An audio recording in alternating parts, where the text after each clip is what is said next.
The carnival on the pier thrummed with brass and light, while streamers snapped in the sea breeze, and Ferris cars squeaked above dark water. An eclipse was due at twilight, and a pier rumor claimed eclipses brought new rulers. 3 space blue Orioles worked the midway as the safety chorus, steering kids toward soft landings and nap tents. They pretended to be close, but their tight smiles and quick glances showed they were arguing about how long it took to digest a crayon. Their work stayed steady even as the argument simmered under every cue and gesture. Marjorie guided families with steady wings, pointing out nap tents and the pillow prize booth. Taser Hop skipped along a railing and flipped, declaring 6 minutes was the crayon answer like it was the weather. Ludwig corrected him in a lecturing tone and announced 6 months, daring anyone to object. They were the only aerial staff trained to spot hazards fast, and they treated that duty like a line they would not cross. Marjorie said they had to keep the pier safe no matter how weird things got. They watched the pillow prize booth, a fluffy bastion near the carousel where toddlers practiced napping between rides. Marjorie called those pillows the pier's heartbeat, and Ludwig agreed while muttering about crayons. Taser blew a raspberry and said nobody ate a whole crayon on purpose. Marjorie reminded him not to test anything during an eclipse. Even while laughing off the rumor about new rulers, they kept their eyes on the stacked pillows. Across the pier, 3 beige crocodiles clicked down the boardwalk in matching blazers. Topher wore a smug grin under a pier authority badge. Thaddeus clutched a clipboard large as a shield. Victoria walked centered like a queen without a crown. They were temporary allies because each loved power, and people stepped aside for the badges that controlled permits, electricity, and gates. Their synchronized strides signaled that something official and heavy was coming. Their motivation was petty and mean. Each had been the first person voted off The Bachelor in different seasons, and public rejection hardened into a mission to spread discomfort. Thaddeus vowed to replace Squish with Grit so no one dared relax. Victoria announced that comfort coddled weakness as if she owned the word. Topher repeated that humiliation should be a lifestyle brand, and the coming eclipse was their moment to claim new rulers of comfort. Behind a curtain in a warehouse labeled soft supplies, their plan waited as a beige contraption the size of a food truck. The bicker loom pulsed low, while resin spray and sound waves reorganized fluff into clay-hard bricks. Thaddeus told a bored electrician they would wheel it past the pillow booth at the Eclipse, betting on distraction. Under the lights outside, a human Italian pizza chef tossed so high, flour falling on his forearms, mustache shining as a disc spun behind his back. The machine and the chef worked in parallel rhythms, one playful and one cold. They tested the loom on a stack of spare cushions, and the air went chemical sweet before the cushions clunked to the floor as bricks. A seagull landed as if nothing had changed and yelped with a bruised toe, drawing Marjorie fast. Topher bared his teeth and said the comfort committee had declared softness obsolete. Taser spluttered, and Ludwig quoted outdated safety code while Victoria waved a permit and said any complaint could be mailed to a box they had already shredded. The test made the threat real, and the Orioles felt the clock start. Elsewhere, 2 tangerine crows, Fruity and Dottie, argued over the new soda Eclipse Fizz. Fruity insisted on sharp citrus with a tamarind twist. Dottie wanted smooth vanilla with a blackstrap aftertaste, and both demanded the town pick a side. Marjorie stepped in and asked them not to split the pier when kids only wanted a sip, but the crows just stared with polite glares. Posters for the dog mayor election covered lampposts, a winking pug named Captain Pickles promising more treats, less leashes. The soda feud bubbled while the campaign turned the pier into a bulletin board. The crocodiles pushed their advantage by sending beige-vested security to seize every pillow. Thaddeus signed seizure forms like autographs while the loom rumbled forward on squeaking casters. Families protested, and Victoria said they were modernizing comfort, which meant eliminating it. The taking felt official and relentless, and the Orioles' stomachs dropped together like stones off the pier. The midway began to look raided rather than festive. Quick interlude for viewers. The story continues right after this. If you are enjoying this pier-side chaos and daring rescue in the making, please help this channel grow. Like, subscribe, and comment the word slop to let the algorithm know you're here. Your support keeps the softness from turning to bricks in future adventures. Marjorie tried diplomacy and asked to see a safety assessment. Ludwig offered a counterreport on impact mitigation. Taser shouted he could eat a crayon in 6 minutes and still know this was wrong. Topher tapped his badge and denied everything, then switched the loom to public mode. Sirens played fake applause as pillows turned to bricks. Sir Barks-a-Lot surged in the polls by handing out biscuits, which Taser called bribery even as he munched one. They attempted sabotage, because duty required trying even when odds stank like old bait. Ludwig flew behind the loom to pull the main fuse, but Victoria had cage-wired the panel and slammed the door on his beak tip hard enough to make him yelp. Taser grabbed the resin hose, but Thaddeus yanked him sideways, smearing beige goop that hardened like a cast on his wing. The loom doubled its output, clogging the midway with brick stacks that blocked strollers and made carousel music echo like a tunnel. The air tasted chemical and defeat pressed on their chests. The soda feud peaked when Trudy and Dottie rolled both carts to the same corner and shouted for a taste test. Trudy sprayed a sample that bounced off a fresh brick and hissed.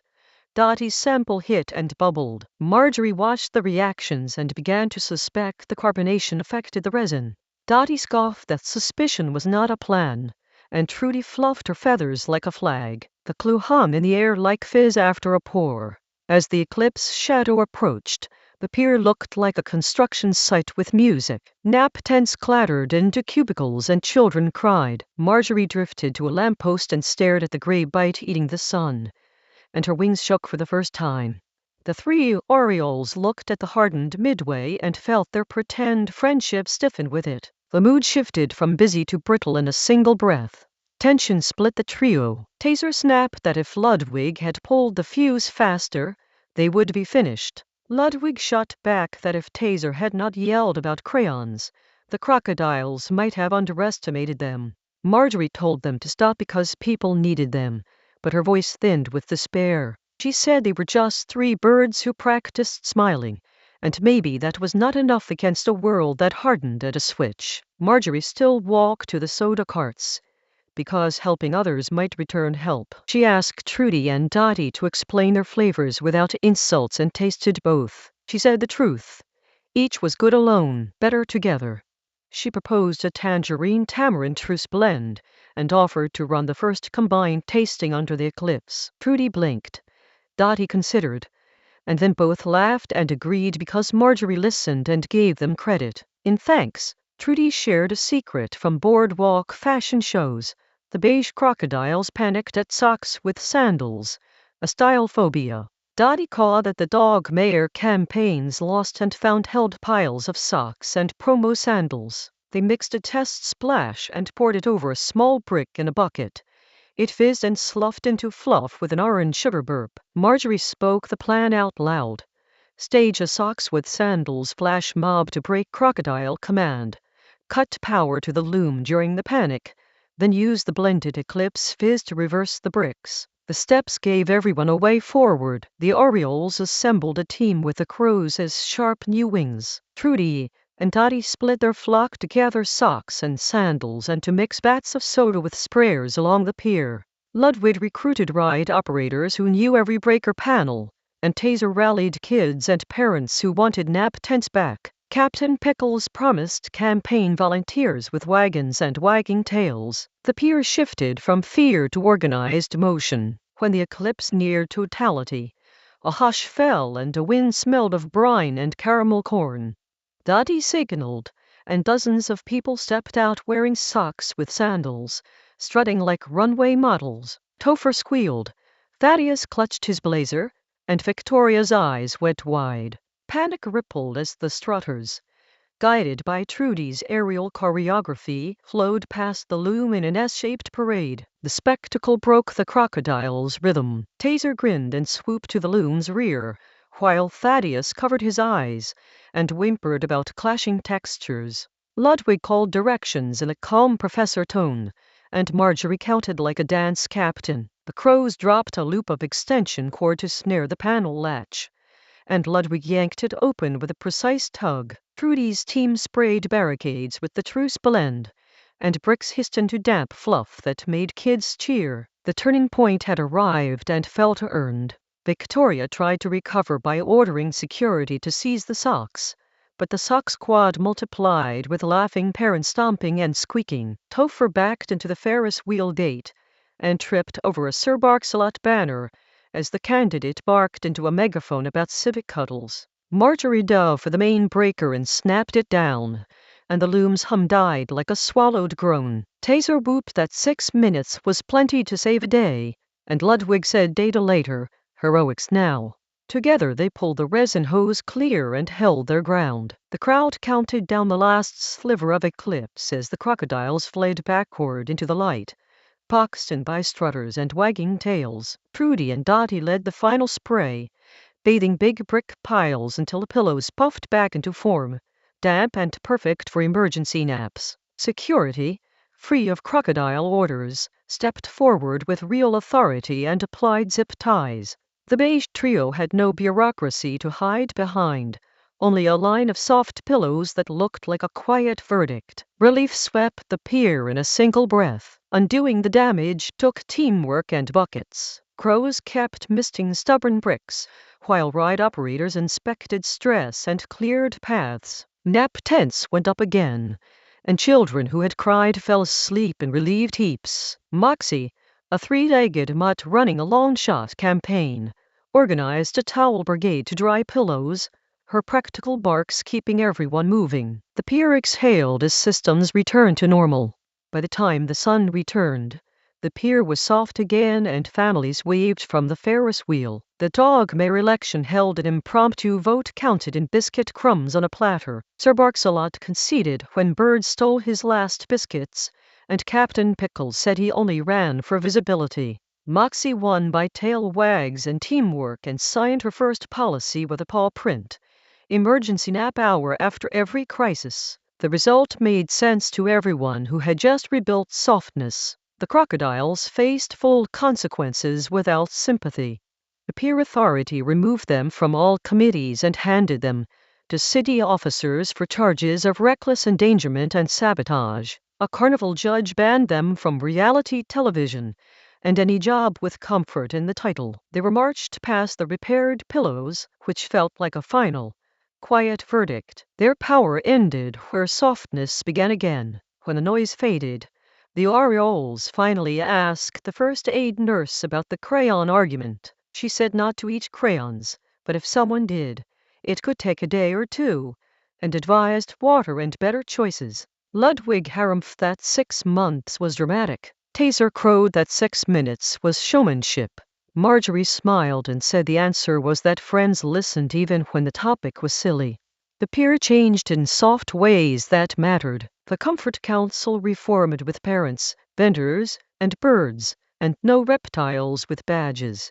They stocked a locker with emergency socks and sandals for pranks against bullies. Trudy and Dottie's tangerine tamarind truce soda became the official drink of nap hour, funding pillow replacements and free carousel samples. Moxie's mayor office, really a cushion under the cotton candy sign, posted schedules that balanced play and rest. The systems of kindness felt sturdier than any permit stamp. Marjorie, Taser, and Ludwig discovered that pretending to be friends had become real during the crisis.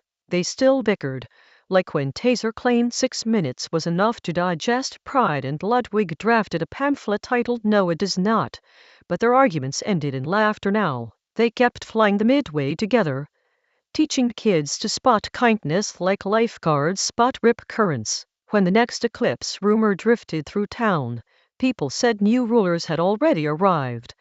A tangerine flock, a space blue chorus, and a dog on 3 legs who knew when to call nap time. The pier held that truth as surely as it held sea and sky. All the slop in this video was generated using AI. This is a simple disclaimer for clarity and nothing more. If you enjoyed the story, remember to like, subscribe, and comment the word slop. Your support helps future tales reach you faster.